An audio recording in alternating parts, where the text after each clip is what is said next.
Salam sehat Bapak Ibu yang budiman, adik-adik mahasiswa dimanapun berada. Jumpa lagi dengan saya dalam perkuliahan Teori Administrasi Publik Lanjutan untuk program Magister Administrasi Publik, program Pasca Sarjana Universitas Ngurah Rai Bali, tahun akademik 2022-2023. Kali ini saya akan membahas bab 4, yaitu Reformasi Administrasi Publik, di mana sejak tahun 1980 berbagai negara maju maupun sedang berkembang telah menjalankan reformasi administrasi publik secara konsisten dan radikal. Reformasi tersebut telah mengubah secara mendasar konsep dan praktik administrasi. Dibanding dengan model administrasi modern yang berkembang pertama kali pada abad ke-19, reformasi administrasi yang dilakukan lebih dari 20 tahun belakangan ini telah membawa perubahan yang bersifat revolusioner. Jika pada awalnya administrasi dianggap sebagai sarana penerapan kekuasaan negara yang bersifat monopolistik, tertutup dan otoriter, kini telah bergeser menjadi administrasi yang kolaboratif dan lebih menekankan pada mutu pelayanan kepada masyarakat. Perubahan yang sangat radikal dengan sendirinya telah menggugat asumsi dasar dalam konsep dan praktik administrasi publik. Untuk memahami reformasi administrasi, berikut akan disajikan konsep reformasi administrasi, alasan, elemen-elemen utamanya, dan penerapannya. 1. Konsep reformasi administrasi publik. Konsep reformasi administrasi atau administrative reform harus dibedakan dengan konsep perubahan administrasi atau administrative change, di mana konsep perubahan administrasi merupakan proses penyesuaian diri secara harmonis sebagai respons atas kondisi internal maupun eksternal yang berfluktuasi. Sebaliknya, reformasi administrasi merupakan proses politik untuk mengubah struktur dan fungsi-fungsi administrasi dan melawan kemandekan, ini menurut Mutahaba tahun 1989. Perbedaan antara kedua konsep tersebut dapat dirumuskan secara garis besar sebagai berikut, di mana administrative reform adalah direkayasa dengan tujuan dan maksud tertentu. Kemudian dapat dihindari, cenderung bersifat episodik menurut kepentingan politik pada suatu saat tertentu, khusus dapat diidentifikasi dengan jelas. Berikutnya, prosesnya ditandai dengan resistensi dan konflik. Kemudian lahir dari suatu krisis ancaman terhadap nilai-nilai yang dijunjung tinggi suatu waktu tertentu dan daya hidup suatu masyarakat. Sedangkan administrative change bersifat menyesuaikan diri secara otomatis dengan kondisi. Kemudian ia bersifat terus-menerus, universal, tidak dapat dirasakan dan diidentifikasikan dengan jelas. Berikutnya, menekankan pada konsensus dan harmoni, dan disebabkan oleh banyak faktor normal dan tidak bisa dihindarkan. Reformasi administrasi publik sangat berkaitan dengan konsep administrasi yang sehat atau administrative health. Menurut Kaiden, administrasi dianggap sehat jika ia mampu memenuhi tuntutan para stakeholder, yaitu politisi, masyarakat dan para pegawai di dalamnya. Jika kinerjanya terus menurun dari harapan para stakeholder, maka suatu usaha penyehatan berupa kebijakan reformasi akan dilakukan. Jacques Chevalier tahun 1994 memandang bahwa administrasi yang sakit disebabkan oleh penyakit yang ditimbulkan oleh model organisasi birokrasi yang menjadi dasar arsitektur dan cara kerja sistem administrasi.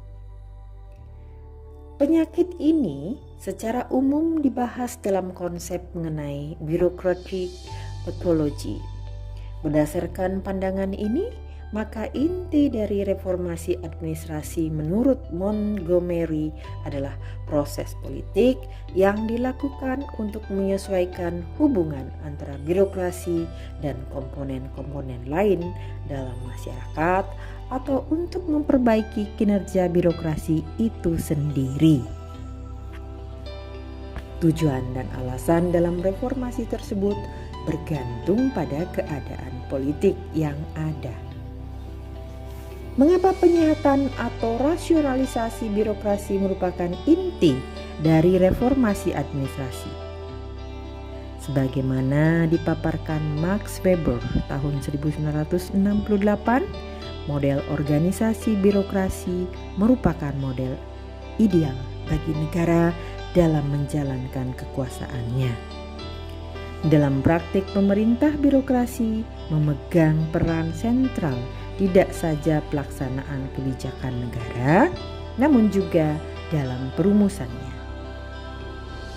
Kata birokrasi sendiri berasal dari biro yang artinya kantor, di mana urusan-urusan pemerintah dilaksanakan. Menurut Weber, ciri-ciri utama birokrasi menurut Max Weber tahun 1968 adalah sebagai berikut. A. Fungsi-fungsi organisasi pemerintahan yang berlangsung terus-menerus dan stabil yang didasarkan pada ketentuan peraturan yang berlaku. B. Pembagian pekerjaan berdasarkan bidang-bidang kompetensi yang terspesialisasi. C. Fungsi-fungsi organisasi yang ditata berdasarkan prinsip hierarki.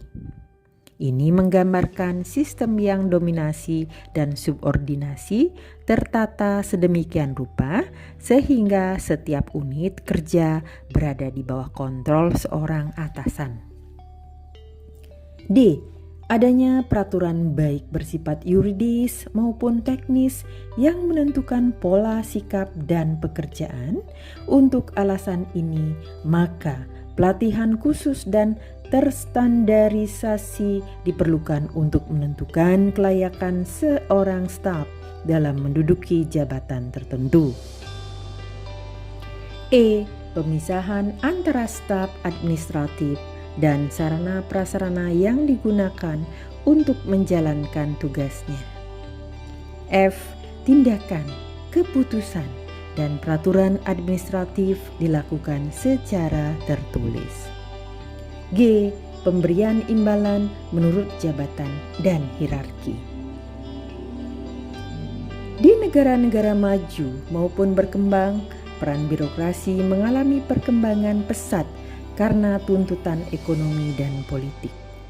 Dikatakan demikian oleh karena sejatinya birokrasi adalah pilar utama dan sekaligus barometer bagi masyarakat dalam penyelenggaraan pemerintahan negara. Oleh karena itu, reformasi birokrasi menjadi sangat penting untuk terus dilakukan secara berencana dan berkesinambungan. 2. Perkembangan birokrasi di negara maju. Munculnya model negara kesejahteraan atau welfare state di negara Amerika Utara dan Eropa Barat, serta peran pemerintah mengalami perkembangan pesat sejak Perang Dunia Pertama dan Kedua. Konsep liberal mengenai negara sebagai wasit yang netral berubah karena krisis ekonomi yang melumpuhkan masyarakat. negara dituntut untuk bersifat lebih aktif dalam kehidupan ekonomi dan perlindungan masyarakat. Di samping itu, image negara juga telah berubah menjadi sebuah organisasi yang diberi kekuasaan dan sumber daya yang sangat besar untuk menjalankan misi memenuhi kebutuhan individu dan kelompok dalam masyarakat. Konsep welfare state dengan demikian diartikan sebagai strategi intervensi dan image simbolik. Faktor-faktor yang mendorong pertumbuhan peran pemerintah di dalam negara welfare sebagai berikut. A. Perannya sebagai akselerator ekonomi. Menurut konsep liberal yang tercetus pada abad ke-19, peran negara harus dibatasi semaksimal mungkin dalam kehidupan ekonomi agar tidak mengganggu dinamika bisnis yang diatur sendiri oleh hukum-hukum ekonomi. Namun, dengan peperangan yang menghancurkan secara total sendi-sendi ekonomi, sektor private, negara dipaksa harus memainkan peran yang besar dalam pemulihan ekonomi kapitalisme. B. Perannya sebagai akselerator politik. Sebagai akselerator politik, negara dituntut untuk memainkan peran yang lebih besar dalam kehidupan sosial ekonomi untuk meredam efek negatif dari praktik kapitalisme sebagaimana yang terjadi pada abad ke-19. Tekanan atas peran negara seperti ini datang dari ideologi dan gerakan politik sosialisme. Gerakan ini berawal dari organisasi sindikat pekerja pada abad ke-19 yang setelah Perang Dunia I kemudian berkembang menjadi partai politik. Periode antar Perang Dunia I dan Perang Dunia II adalah partai-partai ini mulai mendominasi parlemen. Di Inggris, partai buruh yang berideologi sosialis bahkan berhasil mengalahkan partai liberal. Peran akselerator ideologi bahwa negara welfare menggambarkan suatu restrukturisasi sistem representasi politik. Negara tidak lagi hanya dianggap sebagai agen pengguna sarana pemaksaan yang sah atau violin legitim yang bertugas memelihara keseimbangan fungsi-fungsi ekonomi dan politik.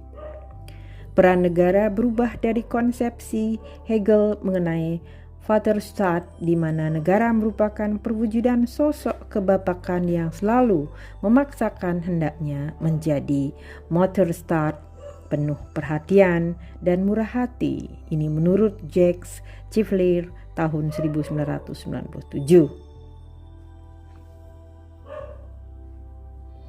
3. Perkembangan sektor publik di dalam negara sedang berkembang. Di negara-negara berkembang, kebutuhan akan pembangunan dan pemerintahan yang stabil menuntut peran pemerintah yang dominan.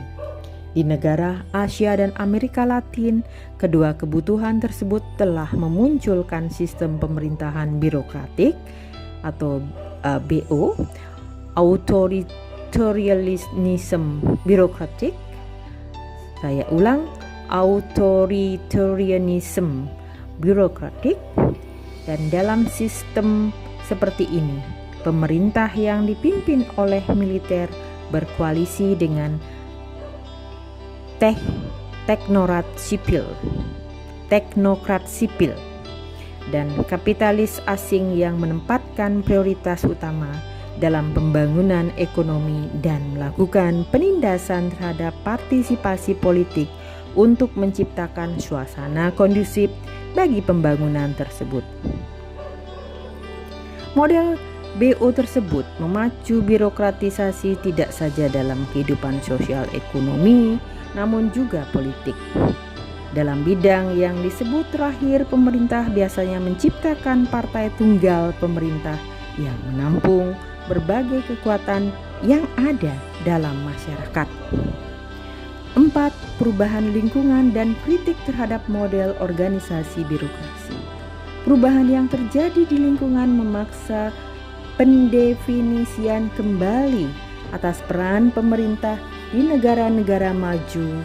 Faktor-faktor yang mendorong perubahan tersebut dapat dibedakan sebagai berikut.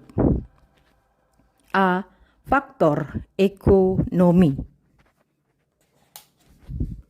Di negara maju, krisis ekonomi di pertengahan tahun 1970-an, awal tahun 1980 menggugat konsepsi negara welfare selama ini, selalu mampu merespon seluruh masalah sosial, ekonomi, dan politik yang dianggap masyarakat. Namun, dengan krisis yang memukul industri barat menyebabkan terjadi pengangguran besar-besaran. Hal ini menjadi beban yang sangat berat bagi jaminan sosial yang diberikan pemerintah. Sedangkan di saat yang sama, pemerintah tidak dapat lagi menaikkan pajak terutama dari industri untuk memasok anggaran pemerintah. B. Faktor globalisasi. Kemajuan ekonomi barat menuntut keterbukaan bidang perdagangan terhadap negara-negara barat lain. Hal ini telah menggugat konsep negara welfare yang pada dasarnya mengandalkan bentuk ekonomi tertutup agar lebih memudahkan dalam mengontrol variabel-variabel yang ada di lingkungan organisasi. Sejak tahun 1960-an, sebagai perjanjian multilateral dibuat untuk mengurangi proteksi dan hambatan perdagangan antar negara lainnya. Hal ini menuntut perusahaan untuk meningkatkan daya saingnya dan tidak lagi dapat menggantungkan keberadaannya kepada negara. Di sisi lain, negara dipaksa untuk mengubah perannya dari proteksionis dan intervensionis menjadi peran fasilitator dan dinamisator yang dapat memacu daya saing perusahaan nasional. Globalisasi ini semakin meningkat dengan kemajuan teknologi transportasi, informatika, dan telekomunikasi. Pada tahun 1990, runtuhnya blok komunis menandai percepatan globalisasi di mana dunia tidak lagi dibagi menjadi dunia komunis dan demokrasi, namun juga perhatian masyarakat internasional mulai mengalihkan dari isu keamanan kepada ekonomi global. C. Faktor sosial. Berkaitan dengan faktor ekonomi, di tengah masyarakat mulai muncul reaksi untuk menentang berbagai pungutan pajak yang dilakukan pemerintah. Padahal dalam konsep welfare state, pajak merupakan sarana untuk menjamin kemakmuran bersama dan keadilan sosial. Di Amerika Serikat, misalnya tahun 1978, muncul pergerakan yang disebut pemberontakan pembayar pajak. Ini disebabkan menurunnya tingkat penghasilan, masyarakat menuntut penghapusan atau pengurangan berbagai pajak yang ditetapkan oleh pemerintah. Gerakan ini kemudian semakin kuat ketika partai yang muncul di akhir tahun 1970 di Inggris dengan Partai Konservatif pimpinan Margaret Thatcher dan atau awal 1980 di Amerika Serikat, misalnya ditandai dengan terpilihnya Ronald Reagan memasukkan pengurangan pajak sebagai salah satu agenda politik mereka. D. Faktor politik. Merosotnya kemakmuran di negara-negara maju mendorong perhatian masyarakat untuk menuding kinerja pemerintah yang dianggap tidak efisien, monopolistik, hegemonistik, dan tidak lagi peka terhadap tuntutan masyarakat. Kritik ini kemudian didukung dengan gerakan politik yang menggugat konsep negara welfare. Kelompok ideologi New Right misalnya menuntut pengurangan peran negara dalam pengaturan bidang sosial dan ekonomi serta mendorong peran pasar yang lebih besar. Mekanisme pasar tidak saja akan memperbaiki tingkat efisiensi penggunaan sumber daya ekonomi, namun juga akan merevitalisasi kehidupan demokrasi dengan memberikan kebebasan individu. Faktor-faktor tersebut juga berlaku di negara berkembang dengan beberapa konteks tersendiri. Di Indonesia misalnya, tekanan krisis ekonomi tahun 1980 telah memaksa pemerintah untuk melakukan berbagai kebijakan deregulasi untuk memberikan kelonggaran pada dunia usaha. Pengurangan penghasilan minyak bumi memaksa pemerintah untuk merangsang sektor industri non-migas. Hal ini berarti menuntut partisipasi yang lebih besar dari dunia usaha dan masyarakat untuk menghasilkan barang-barang non-migas. Namun, karena monopoli politik yang tidak berubah dengan adanya perubahan di lingkungan ekonomi, peran negara pun tidak banyak berubah. Proteksi pemerintah tetap tinggi karena kepentingan politik para elit politik bisnis. Kolusi untuk memperoleh proteksi dan hak monopoli banyak dilakukan oleh pejabat sipil dan militer dengan para penguasa. Krisis tahun 1990 kembali memaksa pemerintah Orde Baru untuk mencanangkan keterbukaan. Namun, ini pun segera pupus karena ketakutan rezim yang berkuasa terhadap ancaman bagi kekuasaan monopolistiknya. Baru setelah gerakan reformasi muncul tahun 1997, tuntutan perubahan menjadi agenda aktual pemerintah. Agenda perubahan yang berkisar pada good governance meliputi tuntutan adanya pemerintah yang tidak saja bebas dari penyakit politik yang menjangkitnya pada masa rezim Orde Baru, yaitu bersih dari kolusi, korupsi, dan nepotisme, namun juga lebih efisien dan tanggap terhadap tuntutan masyarakat sebagai wujud dari tuntutan atas keadilan dan demokratisasi.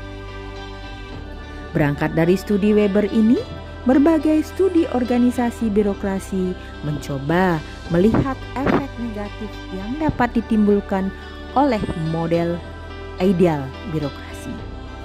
Dari studi yang dilakukan dapat dibedakan menjadi dua pendekatan, yaitu organisasi dan ekonomi politik.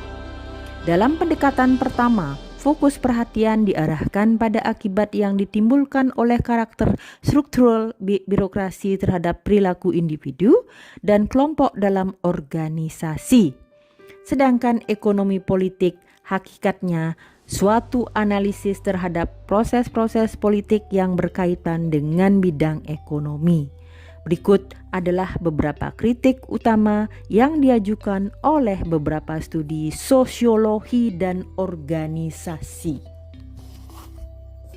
1. Kritik pendekatan organisasi. A. Disfungsi birokrasi. Perilaku ritualis. Dalam disiplin sosiologi, menurut Merton mengawali studi kritis terhadap organisasi birokrasi. Ia melihat bahwa struktur yang kaku atau rigid dan loyalitas yang tinggi terhadap kelompoknya karena ikatan esprit de corps menyebabkan munculnya perilaku ritualis. Tekanan terhadap birokrat agar ia bertindak sesuai dengan kewajiban yang ada terhadap peraturan organisasi dan esprit de corps merupakan sarana untuk mendapatkan kepastian atas tindakan yang akan dilakukannya. Lingkaran setan birokrasi atau vicious circle menurut Michel Crozier tahun 1985, seorang sosiolog organisasi Prancis, mengemukakan teorinya bahwa rigiditas dan rutinisme dalam birokrasi menyebabkan sikap otoritas dan kecenderungan sentralisasi. B. Pertumbuhan birokrasi dan masalah rigiditas. Menurut William Starbuck tahun 1965, pertumbuhan organisasi merupakan proses yang diperlukan untuk menjaga keberlangsungan hidupnya. Jika suatu organisasi tumbuh menjadi besar, maka ia akan mencapai tingkat skala ekonomis melalui peningkatan spesialisasi dalam organisasi. Organisasi yang besar akan lebih stabil dan mampu bertahan dalam menghadapi ketidakpastian dalam lingkungan. Victor Thomson tahun 1964 mengemukakan bahwa rigiditas birokrasi yang menyertai pertumbuhan organisasinya disebabkan oleh kebutuhan kontrol yang meningkat, sering dengan tingkat spesialisasi yang berkembang juga. Anthony Downs tahun 1968 melihat bahwa meningkatnya kebutuhan akan kontrol menyebabkan munculnya sindrom ossifikasi atau pengerasan atau ossification syndrome. Sindrom ini dapat terwujud dalam 3 cara. Pertama, ketidakmampuan organisasi birokrasi mengadaptasikan diri terhadap perubahan dalam lingkungan. Yang kedua, kelambanan disebabkan seluruh tindakan dari unit-unit spesialisasi akan selalu membutuhkan otorisasi dari pengambil keputusan tingkat atas dalam hierarki organisasi. Dan ketiga adalah pemborosan yang terakhir ini disebabkan bahwa pada dasarnya para birokrat didorong oleh motif untuk memperbesar keuntungan pribadi, baik material maupun non-material. 2. Kritik birokrasi dalam pendekatan ekonomi politik. A. Teori kegagalan pemerintah atau government non-market failure. Dalam teori ekonomi, pasar dianggap tidak mampu dalam memecahkan masalah yang berkaitan dengan pencegahan praktik monopolistik, pemerataan kekayaan, pengurangan bad goods, dan mendorong merit good. Pertama, kesulitan dalam pengukuran output. Kinerja dari pemerintah sulit untuk diukur secara kuantitatif maupun secara kualitatif. Misalnya, keberhasilan kinerja kepolisian dalam menekan angka kriminal tidak bisa diukur dengan jumlah penjahat yang ditangkap. Kedua, proses produksi barang atau jasa lembaga pemerintah dengan alasan untuk melindungi kepentingan umum pada umumnya bersifat monopolistik. Ketiga, lembaga pemerintah bersifat immortal, tidak dapat mati.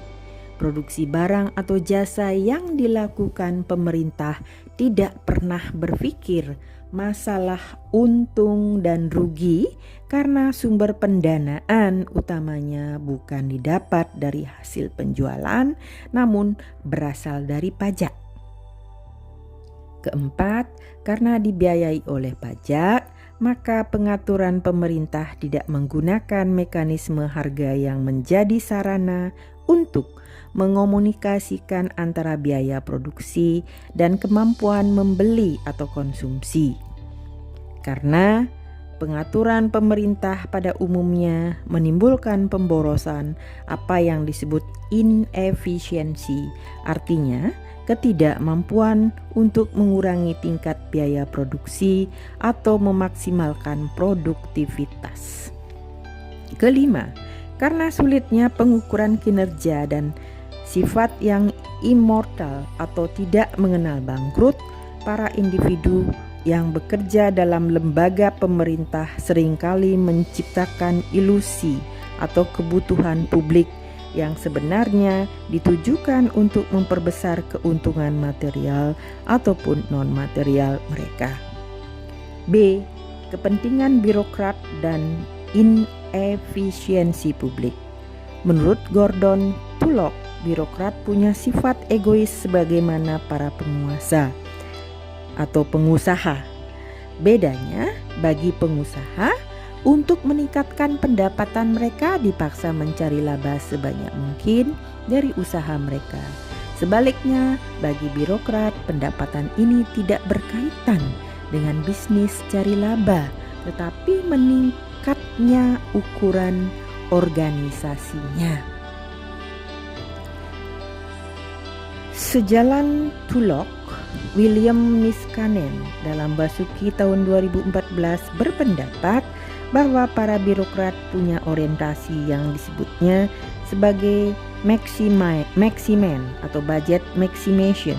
Dengan monopoli informasi yang dimilikinya, birokrat dapat dengan leluasa mendorong peningkatan budget kantornya dengan cara menawarkan kebutuhan baru atau paling tidak mempertahankan jumlah yang ada. Menurut Niskanen, orientasi seperti ini tidak akan menimbulkan oversupply dalam produksi pelayanan umum. Pada gilirannya, hal ini akan menciptakan pemborosan sosial atau social waste yang disebabkan alokasi sumber daya ekonomi tidak sesuai dengan harapan atau kebutuhan masyarakat. Yang kelima, elemen-elemen reformasi administrasi. Kritik atas disfungsi atau patologi yang ditimbulkan oleh modal organisasi birokratik mendorong usaha perbaikan atas model tersebut. Dalam reformasi yang dijalankan sejak Perang Dunia Kedua, pola perbaikan model organisasi birokrasi diarahkan pada dimensi struktural dan fungsional. A. Dimensi struktural. Pada dimensi ini, usaha perbaikan ditujukan kepada pola sentralistik dan monopolistik yang menjadi ciri organisasi birokrasi. Reformasi administrasi berupaya mengadopsi model kelembagaan desentralistik untuk mengatasi berbagai kelemahan yang muncul dari pola sentralistik. Desentralisasi organisasi birokrasi ini dilakukan dalam 4 konteks. Yang pertama, secara teritorial. Desentralisasi berarti memberikan kewenangan yang lebih besar dari pemerintah pusat kepada pemerintah daerah. Kedua, dalam konteks negara dan masyarakat, desentralisasi adalah pemberdayaan masyarakat dengan memberi peran yang lebih besar bagi lembaga-lembaga non-pemerintah dalam proses politik dan administratif. Ini terlibat dengan pembentukan lembaga independen, kuangos, ombuds, plus institutions administratifs independence, dan lain sebagainya. Ketiga, dalam konteks hubungan antar lembaga pemerintahan. Desentralisasi dalam hal ini diartikan sebagai usaha memberikan otonomi dan tanggung jawab lebih besar bagi organisasi-organisasi pemerintah dalam menjalankan misinya secara lebih efisien dan lebih mampu memberikan pelayanan yang berkualitas kepada masyarakat.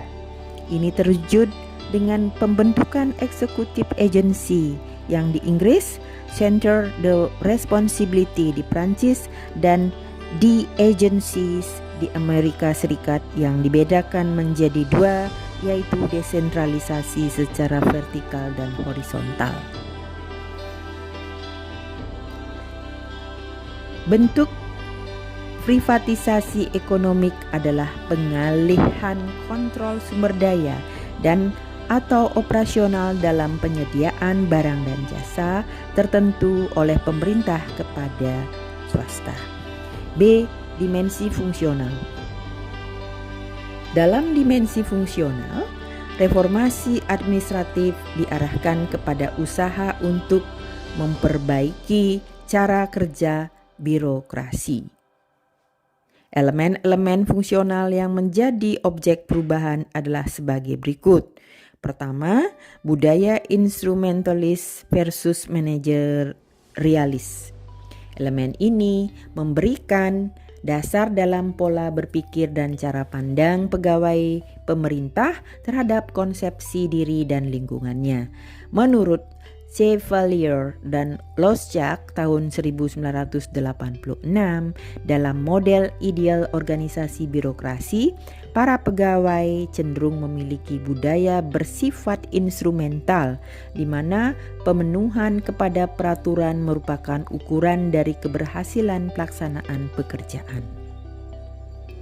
Kedua, metode pencapaian tujuan berkaitan dengan perubahan budaya instrumentalis kepada budaya manajerialis. Metode pencapaian tujuan juga berubah dari yang berorientasi kepada pemenuhan peraturan kepada metode yang lebih berorientasi kepada masa depan dan penekanan pada efektivitas dan efisiensi penggunaan sumber daya. Ketiga, hubungan intern organisasi sebagaimana banyak diungkap oleh kritik pendekatan organisasi di atas. Organisasi birokrasi ditandai dengan pola hubungan bersifat hierarkis yang kaku dan top down.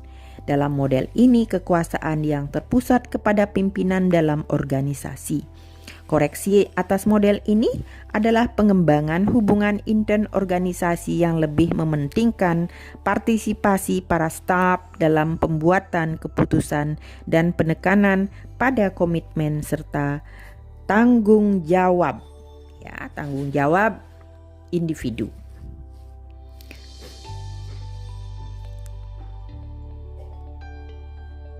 Keempat, hubungan ekstern dengan masyarakat. Administrasi publik yang dibangun atas dasar organisasi birokratik dalam hubungan dengan masyarakat ditandai dengan ciri ketertutupan dan otoriter. Ketertutupan ini terlihat dari norma kerahasiaan dalam jabatan dan dokumen administratif. Yang keenam dalam bab ini, yaitu yang bagian terakhir, yaitu reformasi administrasi sebagai proses politik. Meskipun perbaikan birokrasi dan manajemen pemerintahan secara serentak telah dilakukan di negara-negara maju sejak tahun 1980 yang dikenal dengan munculnya New Public Management, namun reformasi administrasi yang bertujuan untuk mengoreksi birokrasi telah lahir sejak abad ke-19. Di Prancis misalnya, menurut Niskanen telah dilakukan pemangkasan besar-besaran dilakukan pada masa rezim Republik Ketiga dengan mengurangi struktur yang dianggap tumpang tindih dan pegawai negeri budgetivores atau maximen. Reformasi administrasi publik di negara maju sejak awal kemunduran welfare state dilakukan tahun 1970-an dengan fokus utama melindungi kebebasan individu anggota masyarakat terhadap penggunaan dokumen administrasi.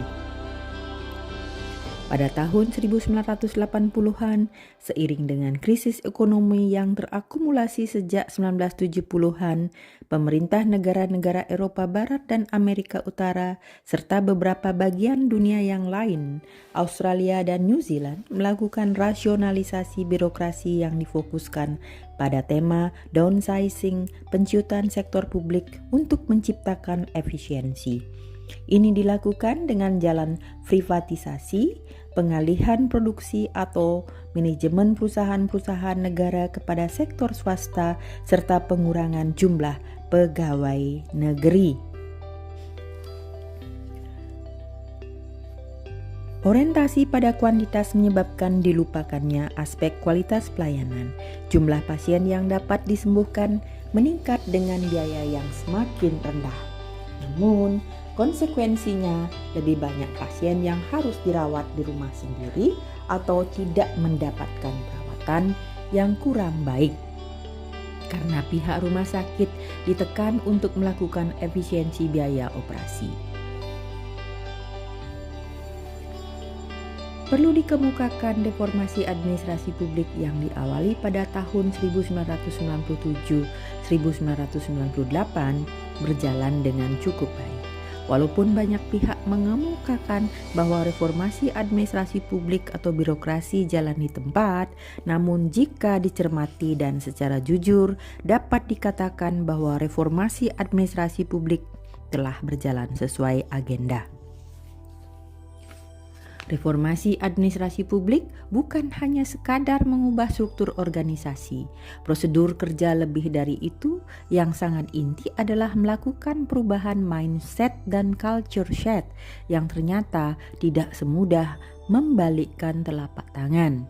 Kita sering kurang sabar dan tidak mencermati bahwa mengubah perilaku manusia tidak mudah dilakukan. Yang penting terus berusaha untuk memperbaiki. Jika kita mengikuti perjalanan bangsa Indonesia sejak kemerdekaan, sebenarnya reformasi administrasi publik telah dilakukan sejak pemerintahan Orde Lama sampai dengan sekarang dengan fokus dan lokus yang berbeda sesuai dengan situasi dan kondisi terjadi pada era tersebut.